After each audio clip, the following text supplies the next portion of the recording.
Hey guys, so I made a video quite a while ago saying about my experience at PwC, and it seems to be quite useful for some people.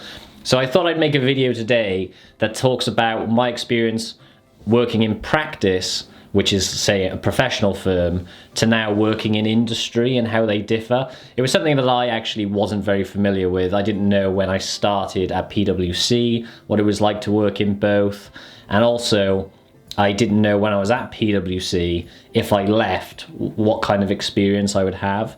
So I'm going to give just a broad range of things to think about, and if you're starting to try and get into finance or accounting or anything like that, it's probably going to be very useful for you to understand these things. So let me define firstly what I mean by practice and industry. Okay, when I say practice, what I'm talking about is you're working for a professional firm, so something like PwC, Deloitte, Ernst & Young, KPMG, all those large professional firms provide professional advice.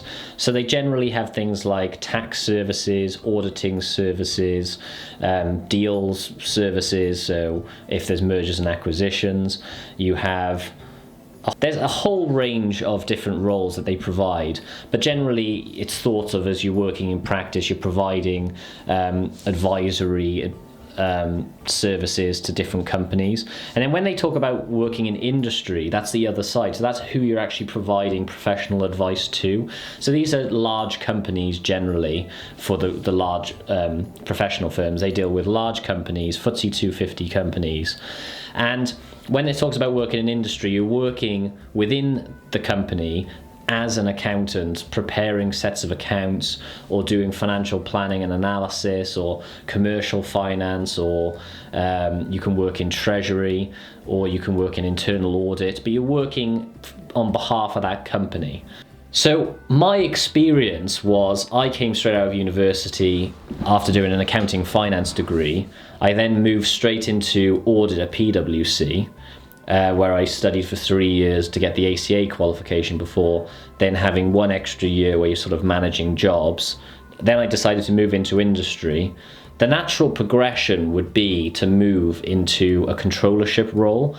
So what I mean by that is within an industry, within the company, as I was saying, there's different segments of places you could work at, but one of the natural progressions, particularly if you start in audit within a professional firm, is to move into the company preparing sets of accounts, because that's where your skills lie, really. You've been auditing sets of accounts, you've been reviewing them, so you know a lot more information when you go into a company. I decided I didn't want to do that, so I moved into an FP&A role where you're doing financial planning and analysis.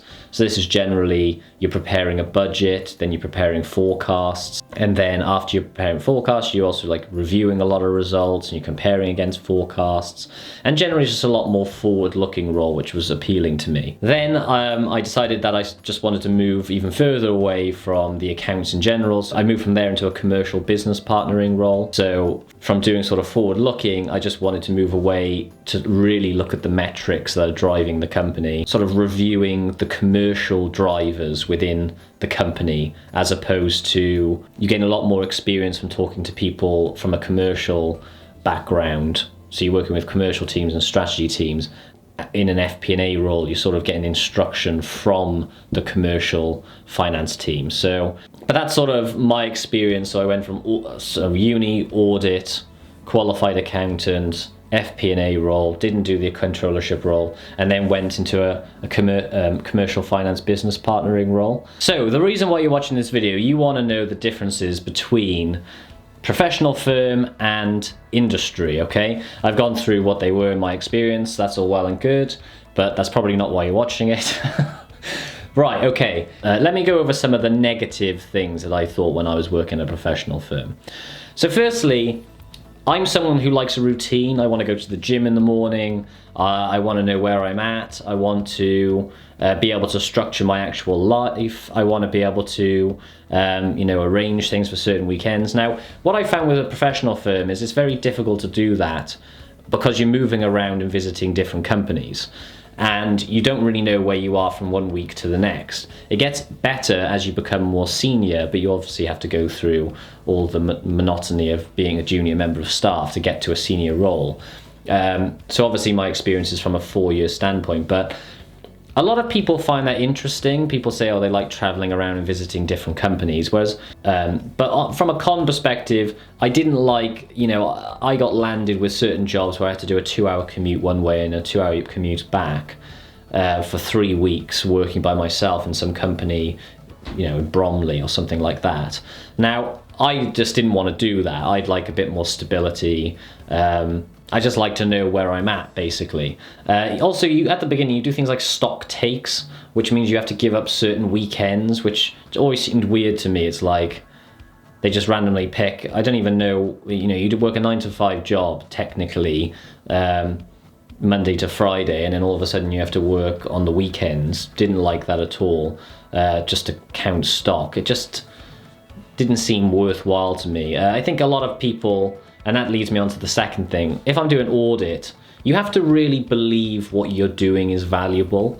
And unfortunately, when I was doing audit, and if you read the news, I still keep up with audit industry. Audit in particular gets hounded. There's so many fraud cases. The main thing that auditors say is that they don't look for fraud. They look for misstatements. They look for errors and stuff like that. They say that they can't find fraud because if people are actively trying to break the system and go behind the backs of auditors, then they just miss, there's certain ways that they can do that, although the audit industry is getting more sophisticated. But also with these large companies, it was all moving to be a lot more data-driven. You think like an auditor coming straight out of university, 1-year experience, don't know what they're doing. It's like, okay, here's Goldman Sachs, go and audit their accounts. It's like, what? It's like their systems are going to be so complex. You really just need another complicated system to give you reassurance that system's correct. And I just didn't believe. So basically, I wasn't believing in what I was doing as an auditor. Now, obviously, that's just my opinion. And that's not to say that the job I wasn't doing was following a certain path and doing the job properly, and obviously meeting all the compliance and all the things that needed to be done. But it's just generally a lot of frauds happen in companies, and auditors have been hounded for it. It's just didn't feel like a great industry to be a part of. Another thing is, when you're auditing a company, now this changes as you become all these things. If you become really senior and able to stick it out, they probably turn into positive things. But I found you didn't have enough time really on certain clients. You go to a company to do some work, give some professional advice. I didn't ever feel like I had enough time to properly absorb myself in those companies. Not like when you're working in industry where you're there all the time. You can really build an understanding of how that business works. I didn't find that happened when I was working in practice. I found like you were sort of in and out, trying to get the job done quickly, and really it wasn't as satisfying because of that. Another thing is, clients, and this might be more audit driven, but I found the people you dealt with, you're going into a company, everyone's got their sort of day-to-day job that they're trying to get done, and you're going there trying to bug them for answers, and they really just don't want to deal with you. So you're sort of, in practice, although it's a client-facing role, you have to sound professional all the time.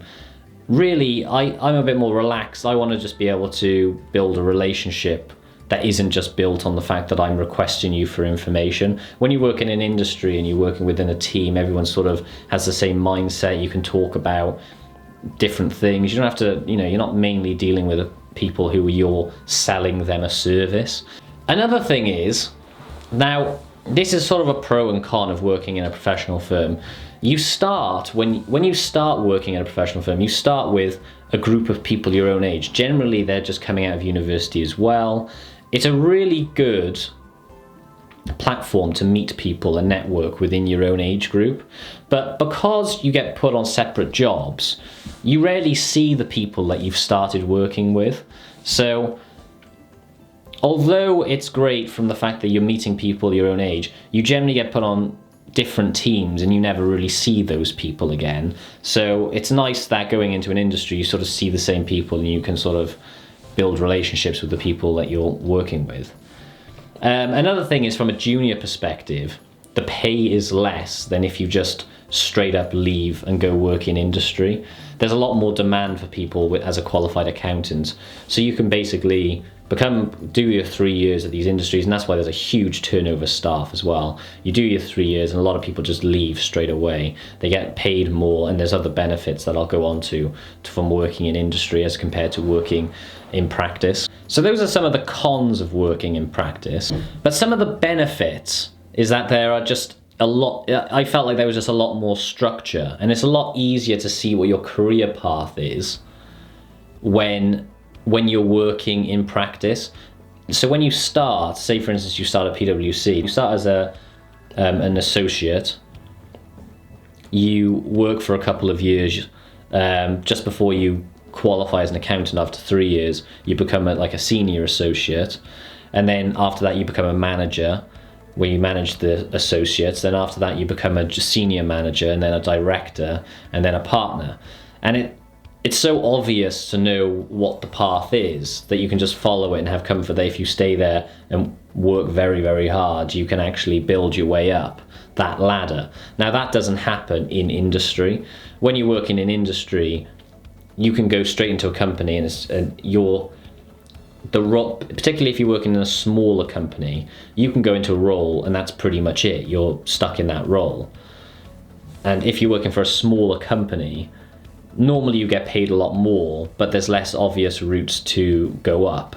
And actually, even if you're working for a larger company, you go in within like a junior member of like a financial planning and accounting team. Next role up might be a massive pay rise and might be a very senior person within practice. So if you leave as a senior associate from PwC into industry, you might be landed with a role, and then the person above you is effectively a director.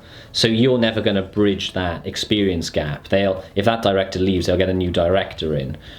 You're not going to be able to move up to that level. So when you work in an industry, it's sometimes a lot harder to see what sort of career path you have, whereas there's a lot more structure. Also within a professional firm, the people you're working with are generally a lot, because there's so much demand for those kind of jobs. That means that the quality of work and the caliber of the staff you're working with are a lot more driven and a lot more prepared to work harder. Now that means it's a lot more competitive, but at the same time it's a lot more, that being competitive means you sort of have to keep up, and there's a massive learning curve, and you're working with a very high caliber of people you can learn a lot from. When you're working in industry, for instance, there may not be, depending on which company you're working for, as much demand for certain roles. The sort of caliber of work, it's just supply and demand really, but the caliber of work is therefore lower. You might deal with people who, particularly when you've worked in practice, aren't the level of knowledge, and the stuff that you take for granted as everyone knowing within your professional firm, people aren't going to know within industry, which actually can be seen as a positive, because if people don't know what they're doing in industry, it means that you have a potential to sort of move up and find the career path that you want. However, the more senior you get in industry, then the knowledge of those people increases. I touched on this before, but within practice as well, because you're starting in a peer group, I just found it a lot more sociable. There are a lot more events organised, a lot more people who are in your age category. This does not happen when you work in an industry. Like when I moved to industry, it'd be like me, 25, and then the next person's like 32 with 4 kids, and so on. The next person's 50 years old, and that's the team you're working in. And whereas when you're working, which is a big difference to when you have month-end drinks working in practice, you have a lot more events, particularly if you're working in London, a lot more people are going out.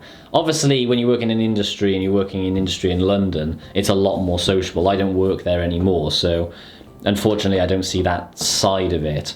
But I know generally within finance teams, even if they're in London, finance seems to be a different department to all the other departments.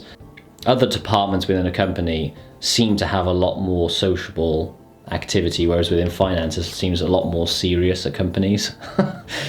I don't know why that is. It's just a lot more serious of industry. Another factor with practice is that I talk about salaries being worse.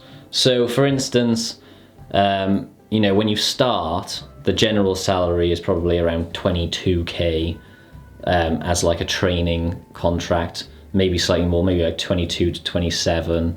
Then when you qualify, it sort of goes up to sort of 35 to 45, and then, you know, when you become a manager, it might be like 55 to 60. A director's probably on like 80 to 100k. And then a partner, this is where it becomes real juicy working in practice, is everybody sees partners as being like the prize. Now, I know you go two ways when you join a practice. You either start and you go, I'm going to try and make it to partner and nothing's going to stop me, or you go, that's too hard, I need to change my expectations because that ain't going to happen. And basically, and that's probably why I left, but like, if you do make it to partner, that's when you're earning like, you know, some partners make over $1 million a year, you know, particularly with bonuses, and there's a lot of benefits to being a partner. Although there's a lot of responsibility, you can actually go to jail if something goes wrong. But that's the prize at the end. That money is a lot more harder to reach. You basically, when you move into industry, you'll have the CEO, CFO, and then basically the role below that would be like, you know, head of certain departments, head of treasury, head of FP&A, head of controllership. You know, you have loads of different heads of different departments within finance, but they won't, you know, they'll all find it very difficult to reach the partner role within PwC or within any of professional firms. Whereas when you move into industry, you can get a lot more money straight away. So if you're a qualified accountant coming out of one of the top four, for instance, you could be on anything from say 45 to 75k with bonuses.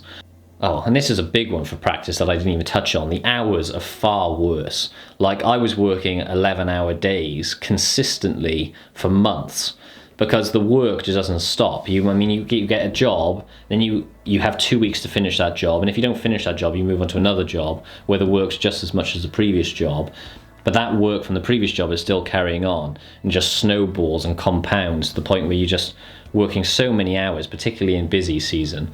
Whereas that's nowhere near as much when you're working in industry. So you go from working on getting paid a lot less money, and you can move to industry where you get paid 15k more straight up and work a lot less hours. But there are obviously pros and cons to working in industry. I touched on one before, which is the career growth and not really knowing the path. It's a lot more difficult to carve out where you're going to be in the next 2-3 years. You could end up being in the same place. You could have a lot more knowledge about the company, just the opportunity hasn't arrived. Someone hasn't left who's more senior to you, and roles don't generally just get created for the purpose of you filling that role, and you have to be wary of that as well, because if the role wasn't needed before, what's the point of me having that role if it wasn't needed? Yeah, so basically the pay's more, but it might not seem like there's as much career path. What that means is you as well might need to change to several companies in order to get that pay rise. So you might have to work a couple of years somewhere and then use that experience to work somewhere else. But that's good experience anyway, because then you get a lot more used to even just meeting new people, but also working with different systems, gaining different experience, looking at how management operates within different companies. And for that reason, this is one of the big positives of working in industry, is that you effectively really get a handle of what that company does.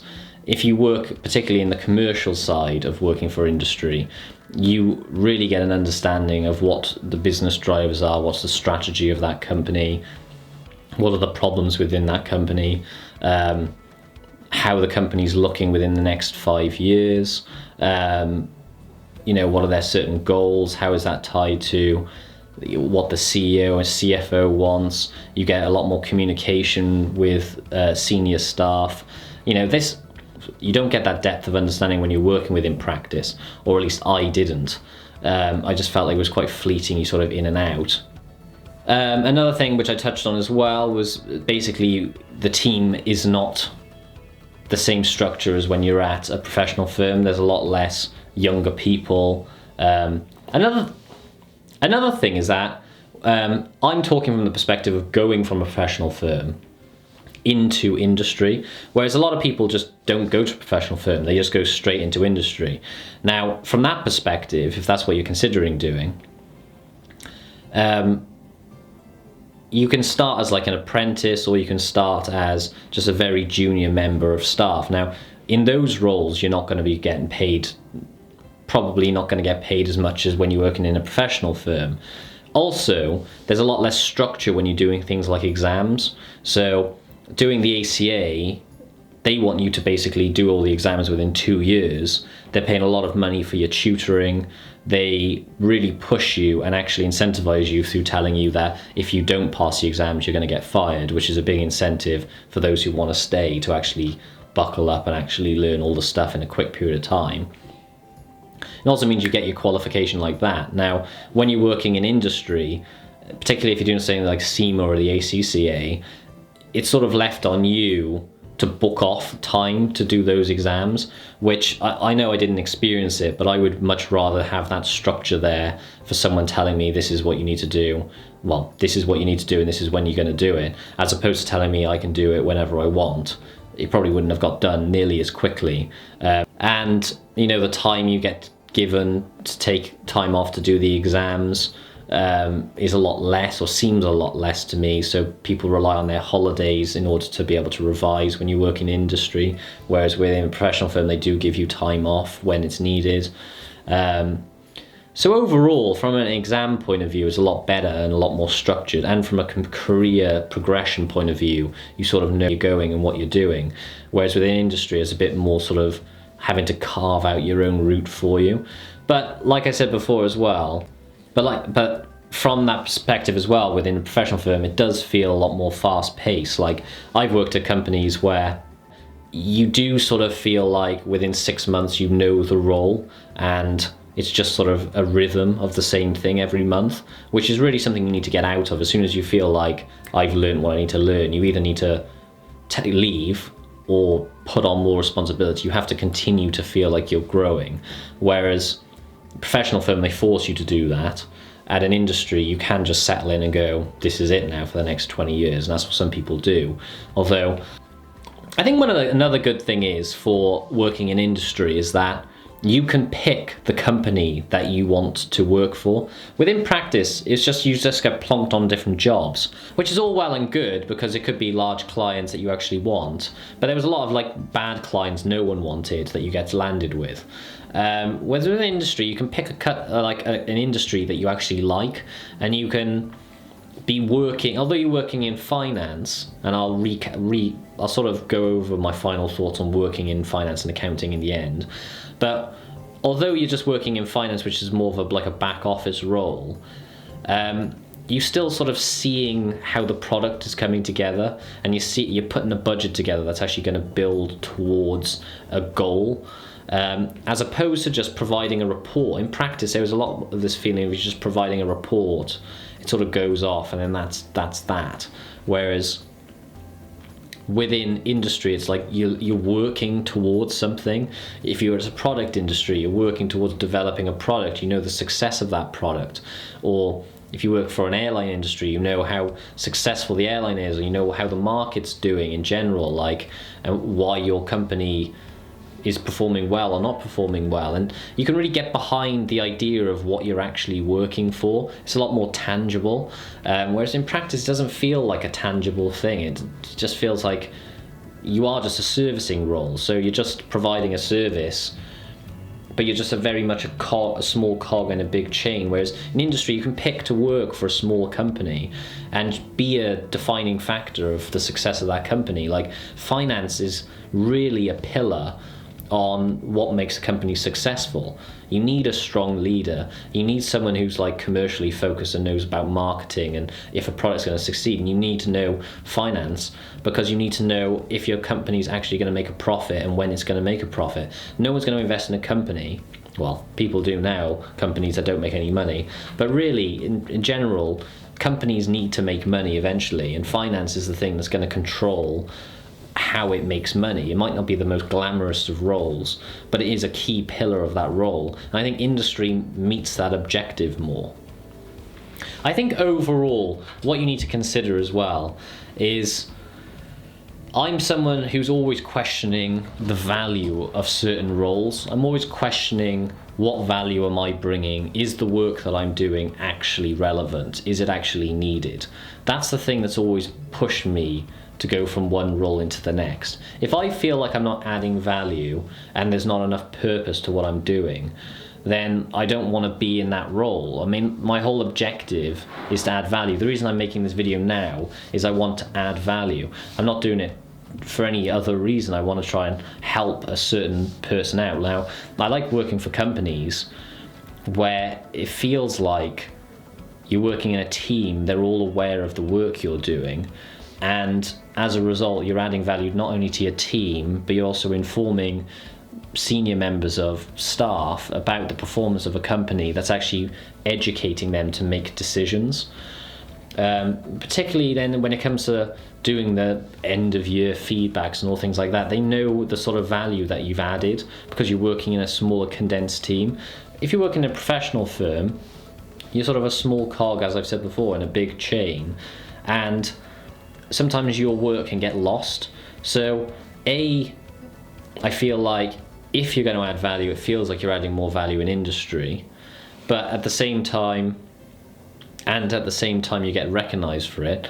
Whereas on the other side, it doesn't feel like I'm adding much value, and then at the end it sort of gets lost as well, even if you did add value. So overall, as an industry, working in finance, it's always, for me, felt like work.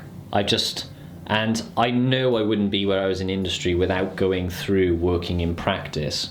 I think it is relevant to work in practice. I think I prefer it, and it a lot more suits my sort of lifestyle working in industry. Overall, it would be great if I was self-employed because then I can add value, I can make my own decisions. It always feels a little bit like you're working at a job, effectively. You're working for somebody else. You have to just try and find the value in working for somebody else. And where do I find the most value? Probably in industry. That's why I'm working in industry now. But everybody's different. Everyone's going to get value from working where they want. I know some people who are still working in practice who are doing really well, and they're obviously being seen in their team as being valued. They feel like they're adding value. They don't mind working long hours. They probably have a good path ahead of them. As long as everybody's working hard, you just have to find something where you feel like you're adding value and that you're being valued. That's all you can really wish for in a job. It's always going to feel like a job for me until I become, or if I am self-employed, or become financially independent. I have other videos talking about that kind of stuff, but it's always going to feel like a job because you're always going to be working for someone else and you're always on somebody else's time. Whether you're working for either type of company. I hope you've enjoyed this video. It might be really, really long. I feel like I've talked for ages.